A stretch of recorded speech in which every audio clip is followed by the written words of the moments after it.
हाल ही में middle east में चल रही जंग और देश में एलपीजी सप्लाई को लेकर कांग्रेस पार्टी के भीतर मतभेद स्पष्ट रूप से सामने आए हैं। पार्टी के कई वरिष्ठ नेता जो लंबे समय से राष्ट्रीय राजनीति में सक्रिय रहे हैं, अब राहुल गांधी के रुख से अलग राय रखते हुए मोदी सरकार के फैसलों की सराहना कर रहे हैं। जी हाँ, लोकसभा में विपक्ष के नेता राहुल गांधी लगातार मोदी सरकार की विदेश नीति की आलोचना कर रहे हैं और इसे कमजोर तथा समझौता करने वाली नीति बता रहे हैं। लेकिन उन्होंने यह दावा किया कि सरकार अंतर्राष्ट्रीय स्तर पर भारत के हितों की पूरी तरह रक्षा नहीं कर रही।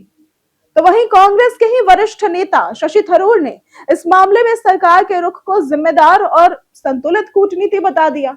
उनका मानना है कि भारत की विदेश नीति न केवल परिपक्व है बल्कि राष्ट्रीय हितों को ध्यान में रखते हुए चालाकी से बनाई गई है।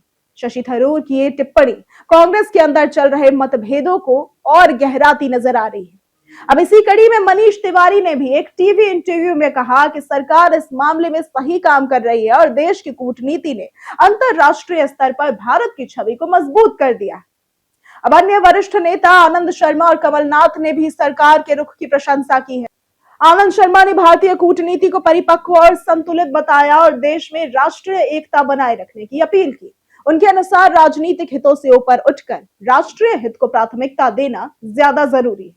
कमलनाथ ने एलपीजी सप्लाई को लेकर भी यह साफ किया कि देश में कोई वास्तविक कमी नहीं है और सिर्फ माहौल बनाया जा रहा है। ये बयान पार्टी के आधिकारिक लाइन के विपरीत है, जो लगातार गैस की कमी का मुद्दा उठाती रही है।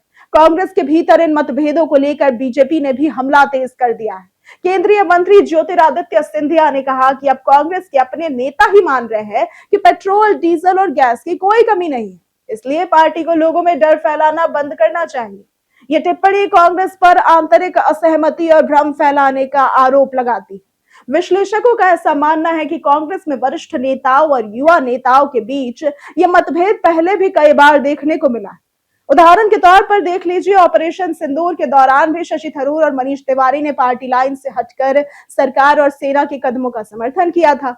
मिडिल ईस्ट के जंग और घरेलू मुद्दों पर कांग्रेस के अंदर एकजुटता की कमी स्पष्ट रूप से अब नजर आ रही है। यह स्थिति ही बताती है कि कांग्रेस के कई वरिष्ठ नेता राष्ट्रीय हित को पार्टी की आधिकारिक लाइन से ऊपर रखते हुए बयान दे रहे हैं, जबकि ये लोकतांत्रिक दृष्टि से सकारात्मक हो सकता है। राजनीतिक रूप से इससे पार्टी की एकता और विपक्ष की साख पर सवाल भी उठते हैं।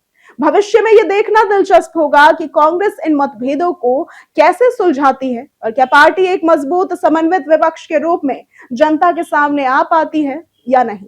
अगर आपको आज की वीडियो पसंद आई हो तो इस वीडियो को लाइक करें, ज्यादा से ज्यादा शेयर करें और हमारे चैनल को सब्सक्राइब करना ना भूलें। आज के लिए सिर्फ इतना ही। वीडियो हमारे साथ बने रहने के लिए धन्यवाद।